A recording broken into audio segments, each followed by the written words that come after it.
Hey guys, welcome back to the channel and we'll be continuing with the next chapter of English.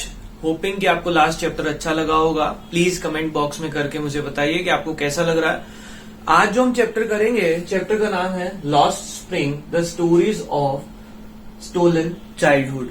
I know कुछ बच्चों को लग रहा है कि सर आप बहुत ज्यादा समरी बना रहे हैं. बेटा ये समरी इसलिए बनाई जाती है कि आपको पता लगे कि मुझे एक बार कीवर्ड्स लिखने हैं, उसके बाद रिमेंबर तो बहुत ही ज्यादा शॉर्ट में याद रखना है हमें.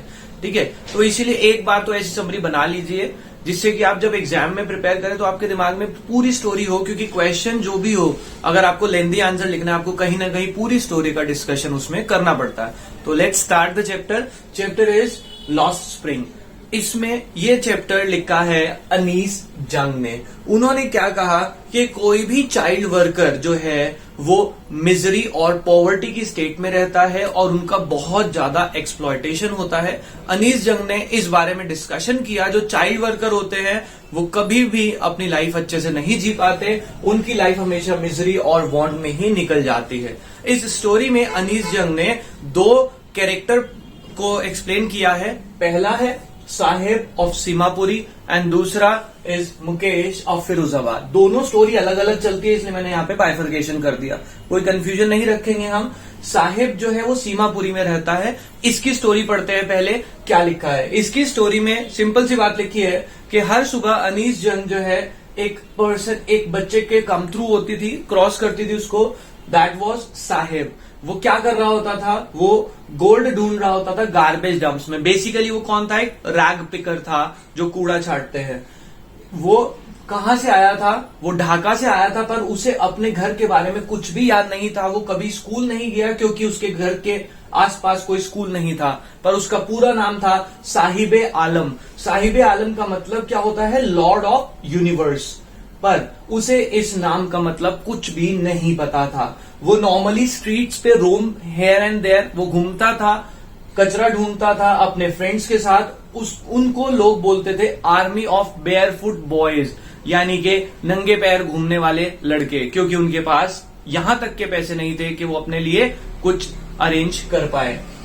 दे work in the morning and disappear in the noon. वो सुबह काम करते थे और शाम को वो मिलते भी नहीं थे लोगों को.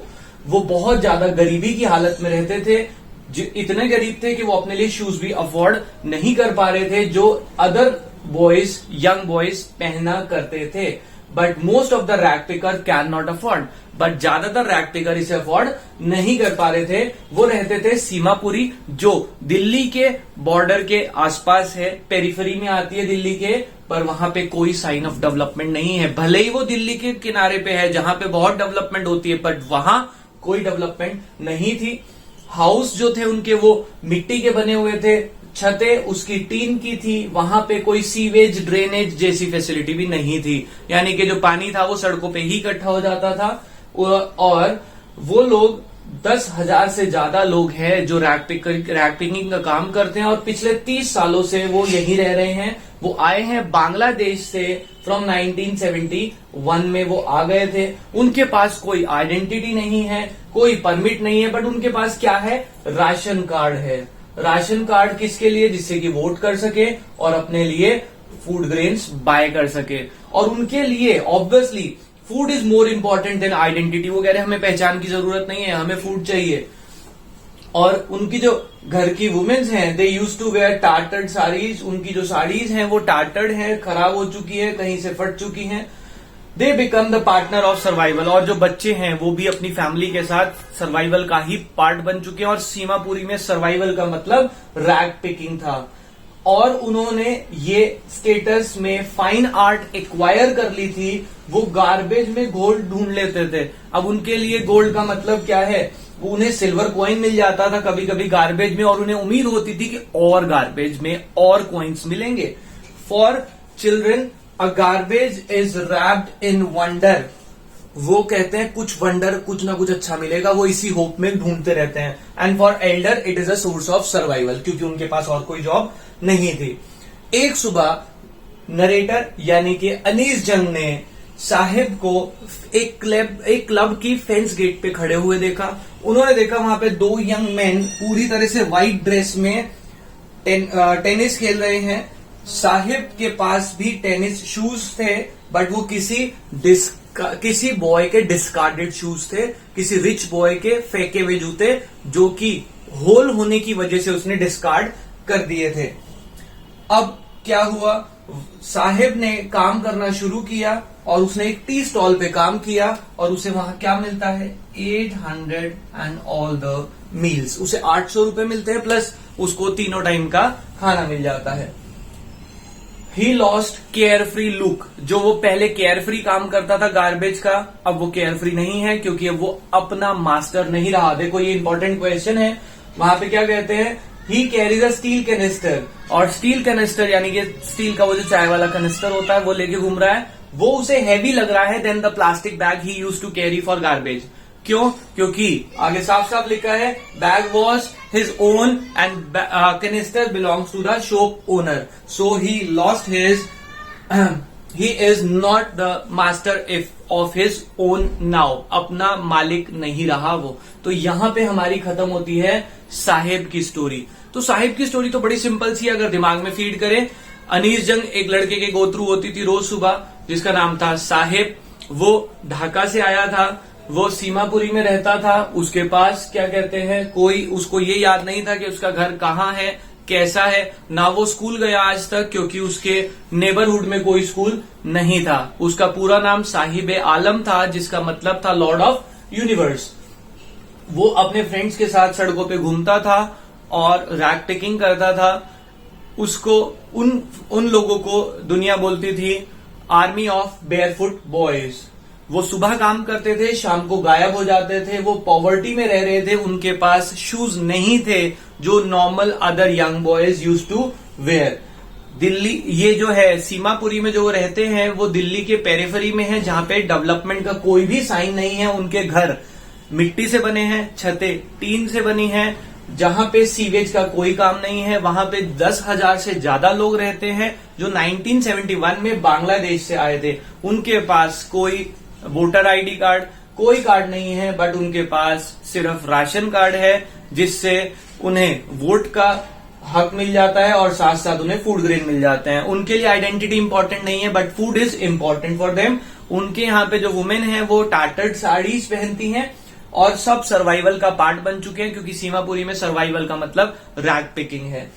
अब वो जो रैग पिकिंग करते हैं वो उसमें फाइन आर्ट एक्वायर कर चुके हैं, मतलब वो उसमें एक्सपर्ट हो चुके हैं, और वो गार्बेज में से गोल्ड ढूंढने की कोशिश करते हैं। For them silver coin is a gold. Childrens के लिए गार्बेज जो है वो हमेशा क्या बना रहता है, रैप्ड इन वंडर। उन्हें लगता है कुछ नया मिलेगा, and for Elder it is a source of survival. ठीक है, इसके बाद स्टोरी बदलती है कि एक दिन नरेटर ने साहिब को क्लब की फेंसिंग के पास खड़े हुए देखा, जहां पे two young mens are playing club in a white dress. Saheb के पास भी एक टेनिस शूज थे, जो एक किसी रिच बॉय के डिस्कार्डेड शूज थे, बिकॉज उसमें कुछ होल था, बट साहिब के लिए वो एक ड्रीम कम ट्रू की तरह था, क्योंकि साहिब को ऐसे शूज मिलना भी बहुत मुश्किल था, क्योंकि वो अफोर्ड नहीं कर सकता था। और लास्ट में लिखा है कि साहिब ने एक टी स्टॉल पे काम करना शुरू कर दिया, जहां पे उसे 800 रुपए प्लस 3 टाइम का खाना मिलता है। बट उसने वहां पे जो स्टील कैनिस्टर उठा रहा है उसे वो हैवी लग रहा है as compare to rag picking bag. क्यों? क्योंकि अब वो मास्टर ऑफ हिज ओन नहीं रहा। तो बेटा ये बहुत समरी आप दिमाग में फीड करें। आगे चलते हैं, यहां पे हो गई बात खत्म साहिब की। अब बात करते हैं मुकेश की। ये बात हो रही है कहाँ की, फिरोजाबाद की। मुकेश भी एक पुअर फैमिली से बिलोंग करता था। वो रहते थे फिरोजाबाद में। जो उनकी फैमिली बिजनेस था दैट वाज बैंगल मेकिंग। इनका काम क्या था, bangle making. But Mukesh wants to be a motor mechanic. Mukesh क्या चाहता था कि वो मोटर मैकेनिक बने, और वो चाहता था कि वो कार चलाना सीखे, पर उसके जो ड्रीम्स थे वो एक मिराज की तरह खत्म होते जा रहे थे, क्योंकि उसे ये सब मिलना बहुत मुश्किल था। वो डस्टी स्ट्रीट्स में रहते थे, जो कि टाउन फेमस था सिर्फ और सिर्फ बैंगल मेकिंग के लिए। उस टाउन में बैंगल्स के अलावा और कोई काम नहीं होता था, और इंडिया की बैंगल ग्लास ब्लोइंग इंडस्ट्री का वो सेंटर था। यानी कि ग्लास, जहां भी कांच की चूड़ियां जो बनती थी ना, ग्लास ब्लोइंग बैंगल्स, वो सिर्फ वहीं पे बनती थी पूरे इंडिया में।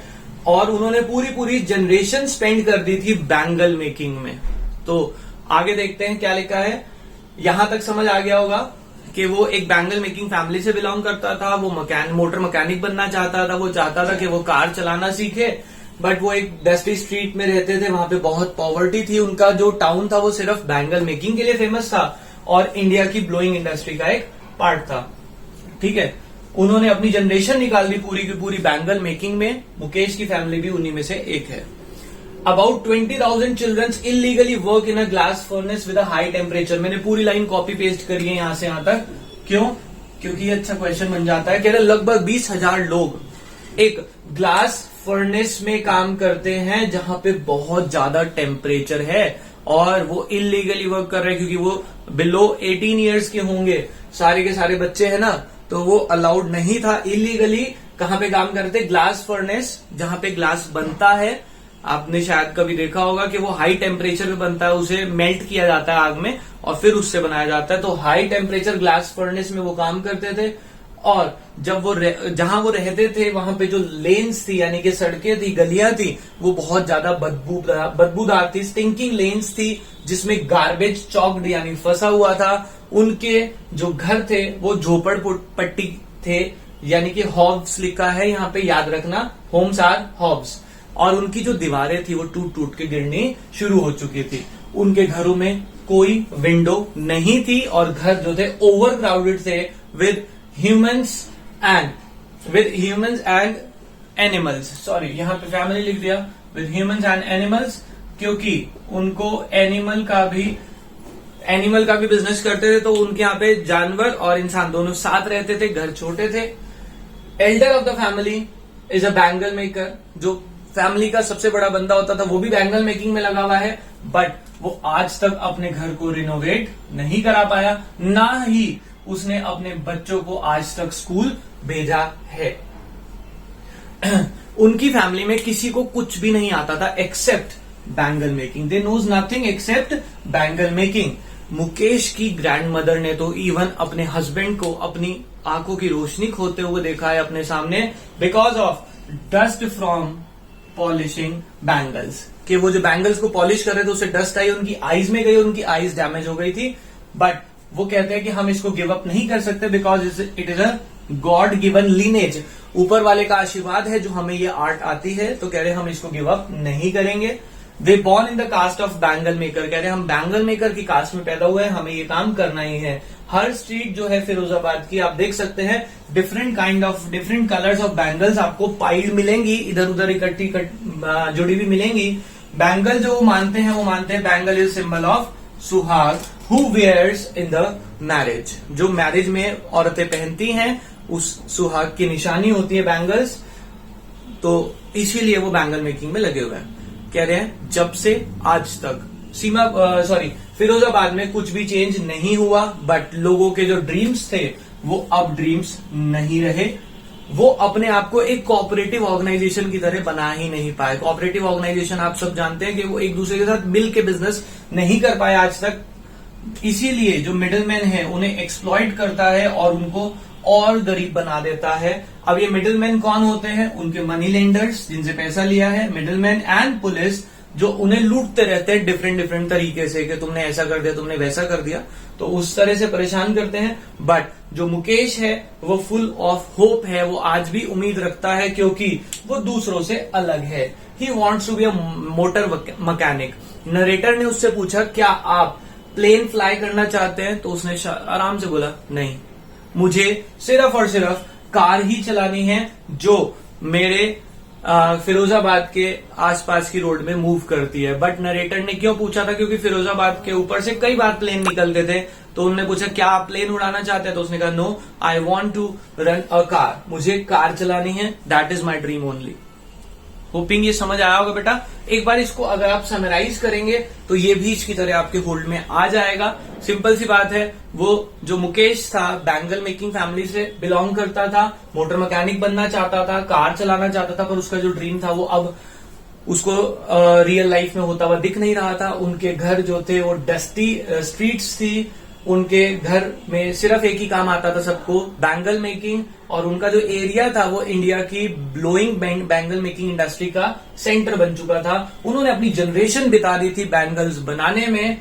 उनको बैंगल के अलावा कुछ नहीं आता था और मोर देन 20,000 चिल्ड्रन जो है बर्निंग ग्लास फर्नेस में जो हाई टेम्परेचर पे है वहां पे काम करते थे और स्टिंकिंग लेन्स थी उनकी, गार्बेज फंसा रहता था, घर जो थे वो झोपड़पट्टी थे, हॉल्स से वॉल्स गिर रही थी, घर छोटे थे, उसमें इंसान और जानवर इकट्ठे रहते थे।